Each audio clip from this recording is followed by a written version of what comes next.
Welcome back to Healthy Living for Life. We're continuing our discussion with Dr. David Kluge on allergies. So I understand as we age, our body changes, obviously, and that we may produce, or that may cause more airborne allergy problems. So can you talk a little bit about the changes in our body? I know you mentioned hormones earlier, but what happens that can make allergies worse? Well, for some reason, as we get older, everything gets worse, it seems like.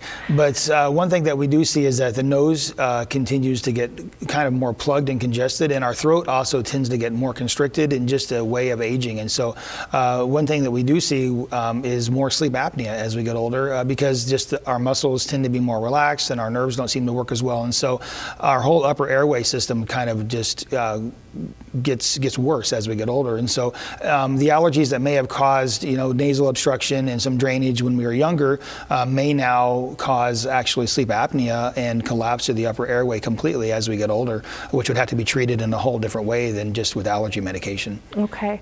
Let's talk a little bit about indoor allergies.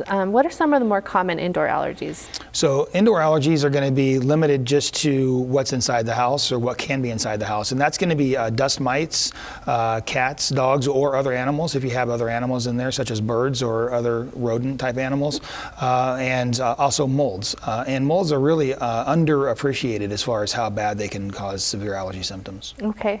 Can a doctor like you, an allergist, help identify what is causing people to have symptoms that's inside their house?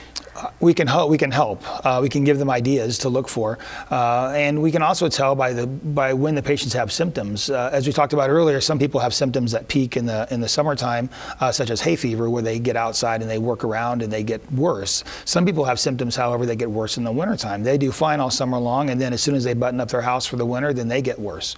And those are going to be people that have indoor allergies.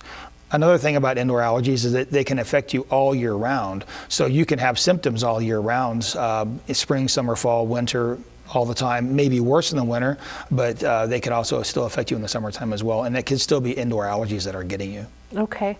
If somebody brings something new into their house, a new piece of furniture or carpet, can that cause allergies? It can cause allergy-type symptoms. The chemical released, from new furniture or in new carpets, or chemicals released in smoke or in perfume or in household cleaners can cause allergy-type symptoms. It's hard to say that they're really allergic to it, but as far as the patient perceives, what they notice, what they feel they get congested, they feel that they can't breathe, they feel their nose runs, that their eyes that might get swollen or their eyes might run. But inside the body, it's a different reaction that's happening, but what the patient perceives is still the same. Okay. And you just mentioned cleaners, and what about those and air fresheners? Yeah, so anything with a strong odor, cigarette smoke, car exhaust, forest fire smoke, volcano smoke for folks in Hawaii right now, all those can basically irritate an already irritated system.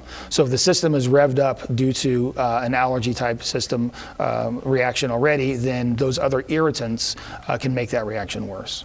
So if someone is buttoned up, as you said, for the winter, what can they do to lessen those symptoms? Well, keep the house as clean as possible. Of course, and they probably know whether or not they want to know or want to think about it. They might be allergic to their animals or not. And so minimizing exposure to the animals that they may have in their house also is useful. Keeping the house as clean as possible. Keeping the animals out of your bedroom.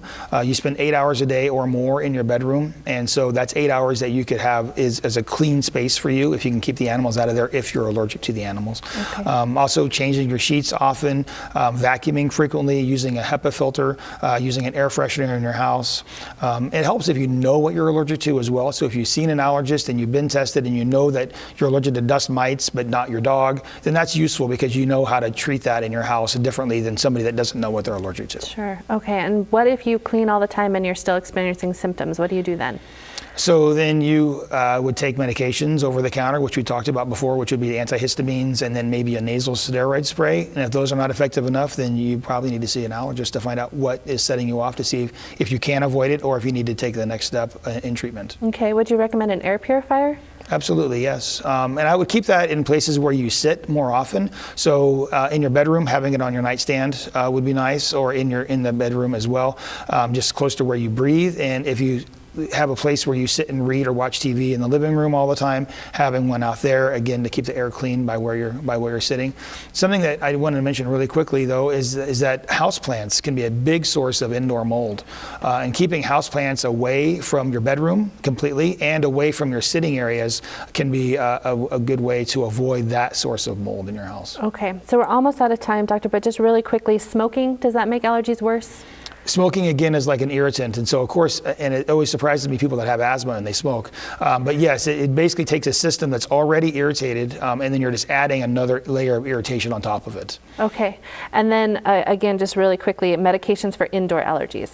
They would be exactly the same as the outdoor allergy medications. Okay. I know that the drug companies want you to think that some medications are approved for indoor or outdoor allergies. Really, all the medications are almost all the same.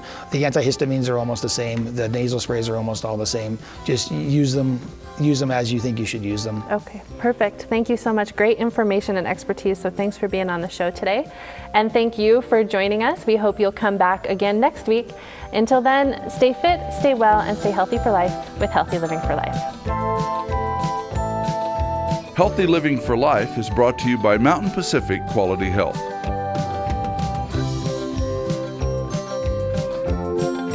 We'd love to hear from you. If you have suggestions for future programs, visit our website at mpqhf.org or call us at 406-443-4020. You can also catch us on YouTube by visiting our website and clicking on the YouTube icon.